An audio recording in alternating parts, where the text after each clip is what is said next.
अब आपको शिव महापुराण के मुताबिक एक खास उपाय बता रही हूँ। ये उपाय रात में करना है। इसकी एक कथा भी है, वो भी जानिए।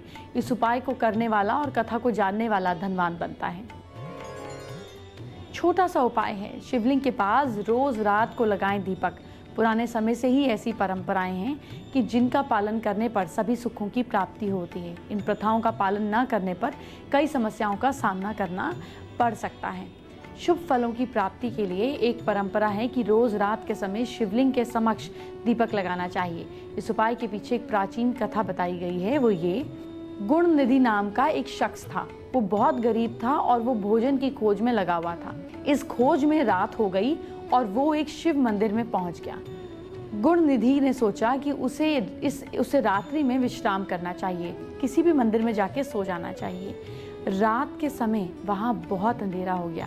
इस अंधकार को दूर करने के लिए उसने शिव मंदिर में अपनी कमीज जलाई और रात के समय भगवान शिव के समक्ष प्रकाश करने से उस व्यक्ति को अगले जन्म में देवताओं के कोषाध्यक्ष कुबेर देव का पद प्राप्त हुआ। इस कथा के अनुसार ही शाम के समय शिव मंदिर में दीपक जलाने वाले व्यक्ति को अपार धन संपत्ति ऐश्वर्य की प्राप्ति होती है।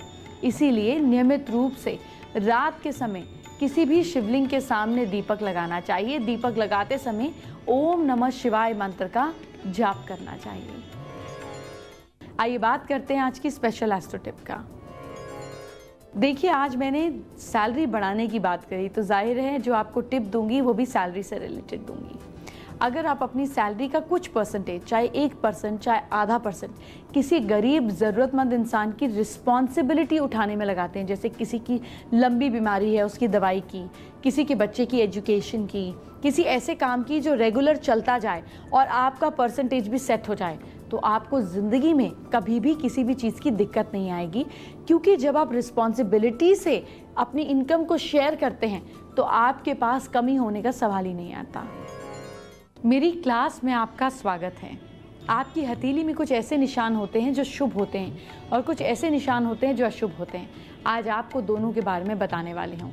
आप भी जान लीजिए आपकी हथेली में शुभ हो रहा है या अशुभ। हस्तरेखा के शुभ संकेत ये हैं कि अगर किसी व्यक्ति की हथेली में सूर्य रेखा से निकलकर कोई भी रेखा गुरु पर्वत की ओर जाती है तो वो सरकारी अधिकारी बनता है। यहाँ से रेखा यहाँ जाती है, इधर रिंग फिंगर से इंडेक्स फिंगर पर जाती है तो वो बड़ा अधिकारी बनता है। अगर हथेली में शुक्र पर्वत शुभ हो और इस पर अशुभ लक्षण ना हो तो उसकी सेहत अच्छी रहती है। ये एरिया साफ हो तो अच्छा रहता है।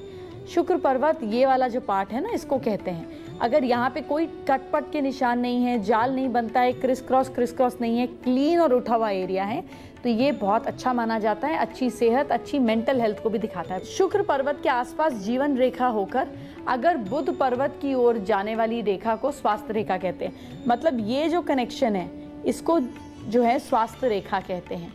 बुध पर्वत सबसे छोटी उंगली के नीचे का हिस्सा होता है। नाखून एकदम साफ दिखाई देते हैं तो शुभ लक्षण है। अगर इस पर नाखूनों पर कोई भी दाग धब्बा निशान ना हो तो ये अच्छा लक्षण माना जाता है, लेकिन इस पर अगर कोई दाग धब्बा हो तो आपकी खराब सेहत की ओर इशारा करता है। अंगूठा मजबूत, लंबा, सुंदर हो और मस्तिष्क रेखा, ये जो डिवाइड करती है हाथ की लाइन, ये भी अच्छी हो तो नौकरी से ज़्यादा फायदा मिलता है। अब हस्तरेखा के अशुभ संकेत क्या हैं? अगर दोनों हथेलियों में हृदय रेखा कमज़ोर हो, यानी कि ये जो ऊपर लाइन जाती है ना, ये टूटी फूटी हो, कमज़ोर हो, कम दिखाई दे, ये जो ऐसे ऊपर जाती है लाइन इधर, ये अगर कमज़ोर दिखाई दे तो इंसान आलसी, कामचोर बन सकता है। अगर मणिबंध पर एक ही रेखा हो, यहाँ पर एक ही रेखा हो और वो जीवन रेखा में कोई सुख नहीं देती, ऐसे में कोई उत्साह, कोई एक्साइटमेंट लाइफ में नहीं बचती।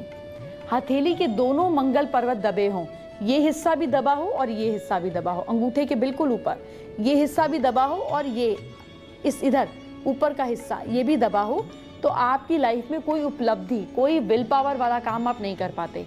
ये लोग किसी भी काम में एनर्जी को नहीं दिखाते और पीछे रह जाते हैं।